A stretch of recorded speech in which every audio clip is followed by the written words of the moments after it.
Hello everyone, आज के इस वीडियो में हम बात करेंगे जेकेएसएसबी एमटीएस रिक्रूटमेंट को लेकर मल्टीटास्किंग स्टाफ वैकेंसी के बारे में, जिसको पहले क्लास फोर्थ कहा जाता था, जिसको आप क्लास फोर्थ की वैकेंसी भी कहते हो। लेकिन अब इसको रीडेजिग्नेट इसका नाम करके एमटीएस इसको कहा जाता है, यानी कि मल्टीटास्किंग स्टाफ इसको कहा जाता है। तो सबसे पहले तो हम बात करते हैं, एज सच हमारे पास पहले कोई अपडेट नहीं था कि कितनी वैकेंसी जेकेएसएसबी के पास है। वो जो नवंबर दिसंबर में एक एक्सपेक्टेशन की जा रही थी कि नवंबर में इसका जो एडवर्टीजमेंट है वो निकाला जा सकता है नवंबर दिसंबर में, तब इनके पास जो है 1500 पोस्टें थी। 1500 पोस्टें थी और ये एडवर्टाइज होने वाली थी। लेकिन इसी बीच जो है जेकेबी कांस्टेबल के जो फॉर्म है वो निकल गए, देन और भी काफ़ी सारी जेकेएसएसबी की तरफ से एडवर्टीजमेंट निकाले गए, तो इसी वजह से ये चीज़ डिले में चली गई। और कुछ बच्चों ने यहाँ पे रिप्रेजेंटेशन भी इसी टाइम पीरियड में डाली थी।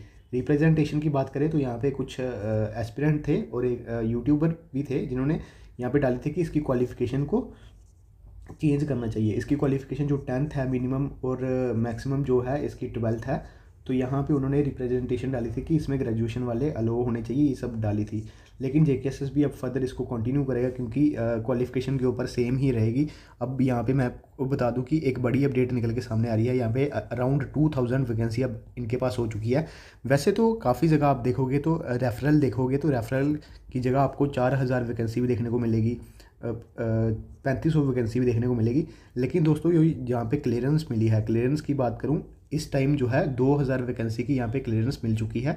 अराउंड 2000 जो वैकेंसी है, पहले 1500 की क्लियरेंस थी, अब थोड़ी और वैकेंसीज को यहाँ पे इन्होंने क्लियरेंस दी है और यहाँ पे 2000 तक वैकेंसी है वो यहाँ पे आपकी इस बार निकल के सामने आ सकती है। यानी कि अगर अभी रिसेंटली अगर ये वैकेंसी निकाली गई तो इस टाइम ये डाटा है। अब दोस्तों मैं आपको बता दूँ रेफ़र होती है, यहाँ पे रेफ़र डिपार्टमेंट जो है वैकेंसी रेफ़र करता है आगे। फिर फर्दर मैं आपको बता दूँ जेकेएसएसबी यहाँ पे क्लियरेंस लेता है। क्लियरेंस किसकी लेता है, ये आगे फर्दर जीएडी में जो है सिविल सेक्रेटरीट में ये वैकेंसी जाती है। दैन वहाँ से जो फाइनेंस डिपार्टमेंट है वो चेक करता है कि क्या इतना पैसा है भी है फाइनेंस डिपार्ट या रेवेन्यू डिपार्टमेंट के पास, ये चीज़ें यहाँ पे आगे फर्दर जीएडी में फॉरवर्ड होती है। देन जो क्लियरेंस मिलती है वैकेंसी को, यानी कि जितनी भी वैकेंसी भेजी जाती है फिर उसमें से जितनी भी वैकेंसी क्लियरेंस मिलती है फिर वो आगे चल के जेकेएसएसबी एडवर्टीज़ करता है। तो ये काफ़ी कॉम्प्लिकेटेड प्रोसेस है। तो ये चीज़ रेफर का आप इतना मत देखिएगा क्योंकि रेफर जितनी होती है मे बी उतनी एडवर्टीज़ ना हो।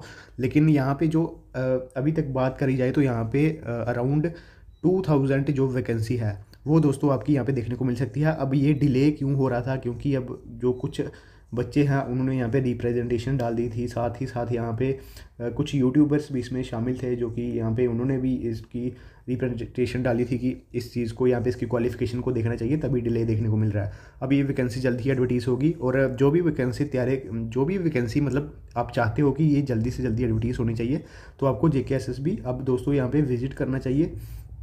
क्योंकि अगर यहाँ पे आप विजिट नहीं करोगे तो मुझे नहीं लगता इसके अलावा जो बाकी वैकेंसी है वो एडवर्टीज़ की जाए। उसके अलावा ये और भी काफ़ी सारी वैकेंसी है, जैसे सब इंस्पेक्टर की वैकेंसी पेंडिंग में है, मे बी वो एडवर्टीज़ कर दी जाए। तो आपको एक तरीके से यहाँ पे मैं आपको बता दूँ कि अगर आप जल्दी वैकेंसी चाहते हो तो आपको विजिट करना पड़ेगा, बस यही ऑप्शन है। या फिर आप जो है मेल कर सकते, मेल वगैरह और ट्विटर कंपेन ऑलरेडी हम कर चुके हैं। ट्विटर कंपेन हमने काफ़ी सारी की है तो उससे इतना ज़्यादा भी नहीं जो है यहाँ पे सुनी गई है।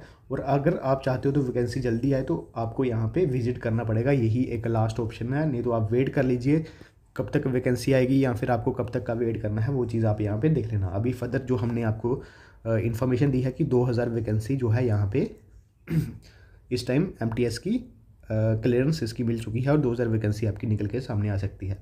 बाकी सिलेबस वगैरह सेम रहेगा, ठीक है। एज लिमिट की आपको पता ही है कि एज लिमिट काफ़ी होती है इसमें। एज लिमिट की बात करें तो 18 से 40 साल तक जो है इसकी एज लिमिट होती है ओपन कैटेगरी की। फिर जो रिजर्व्ड कैटेगरी के एस्पिरेंट होते हैं उसकी 18 से 43 यानी 43 साल तक होती है। तो ये काफ़ी इसमें होती है। और क्वालिफ़िकेशन मैं आपको बता दूँ, ग्रेजुएशन वाले एलिजिबल नहीं होंगे, 10th वाले फॉर्म लगा सकते हैं और 12th वाले फॉर्म लगा सकते हैं। यानी कि 10th कर रखी है तो आप फॉर्म लगा सकते हो, लेकिन 12th के बाद अगर आपने ग्रेजुएशन कर रखी है तो वो फॉर्म नहीं लगा सकते। ये चीज़ यहाँ पे ध्यान रखना, ठीक है। तो ये एमटीएस का अपडेट था। बाकी वीडियो को शेयर कर सकते हैं और जो भी आपके डाउट्स है कमेंट बॉक्स में ज़रूर बताइएगा और हम कोशिश करेंगे आप सभी के क्वेश्चंस को रिप्लाई करने की। तो मिलते हैं दोस्तों इसी तरह के वीडियो के लिए नेक्स्ट वीडियो में, तब तक के लिए जय हिंद जय भारत।